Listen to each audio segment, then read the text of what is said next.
Written by Phil Lehman and Clay Lehman. Illustrated by Sean Smith. Once upon a time, there lived 3 little squid. Quip was the fastest of the 3, but he was as reckless and carefree as a little squid could be. Adontis, he was strong. He really loved to boast. His big, wriggling tentacles were the things he loved the most. And Ellie, she was shy. She kept her thoughts inside. She felt afraid sometimes, though she didn't quite know why.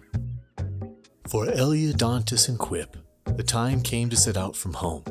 They searched the ocean high and low for a place to call their own. Quip sped on ahead, enjoying his great speed, and quickly found a place to live in a patch of thick seaweed. He didn't have any time to spare, as building a home would take all day. So he hastily built a seaweed fort so he could go out and play. Adontis found a shipwreck, a perfect place to retire. With his strength he fixed it up for others to admire. The spacious home gave room to host, and friends came looking on. But none stayed long to be with him, and he soon became withdrawn. Ellie traveled on until she found a coral reef, where she escaped the open sea, much to her relief. The coral reef was the strongest place to build a home, but so many fish were living there, it was a popular place to roam. Ellie liked to be alone. She didn't like to have many guests, and that would change if she moved in. She'd have lots of friend requests. Though she was feeling frightened, she knew it would be best. So she moved into the neighborhood and put her shyness to the test.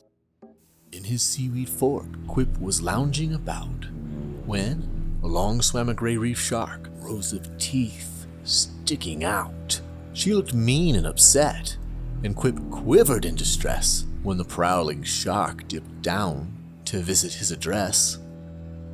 Little squid, let me come in. Look, Whitey, look. The squiddy cat.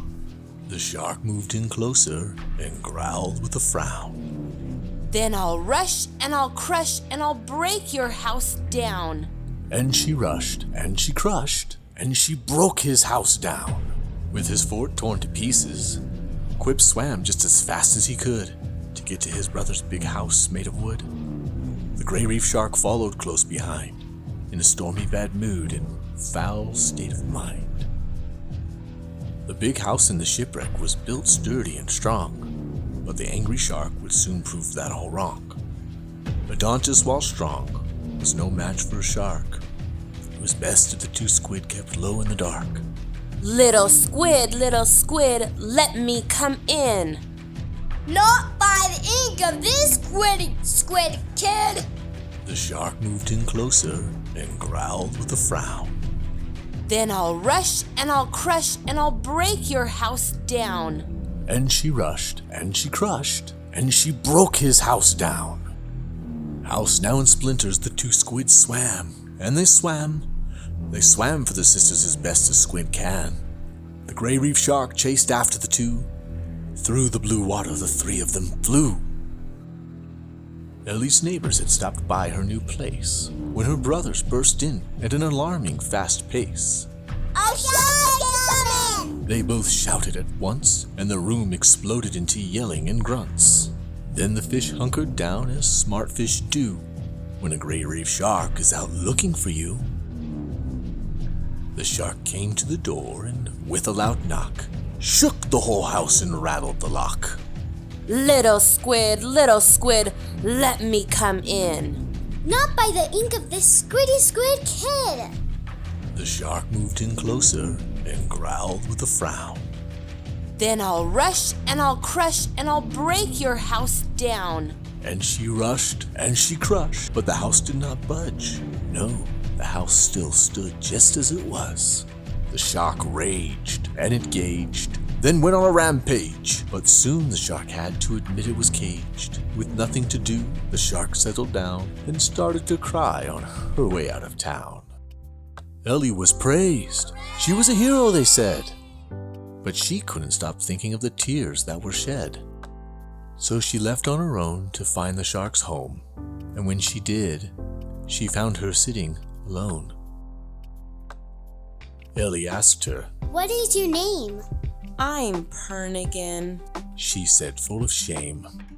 "My name is Ellie, and I'm really shy. Just talking to others is like a stick in the eye. But though I am shy, I'm starting to see that being with others is what everyone needs." Pernigan looked up and saw in her eyes that she meant what she said, and that made her heart rise. Ellie invited her to come join all the others and spend the whole day with her friends and her brothers. On Pernigan's face, a bright smile took form, her once frightening teeth now looking quite warm. Overcoming her fears, Ellie made many new friends, even a gray reef shark in the end.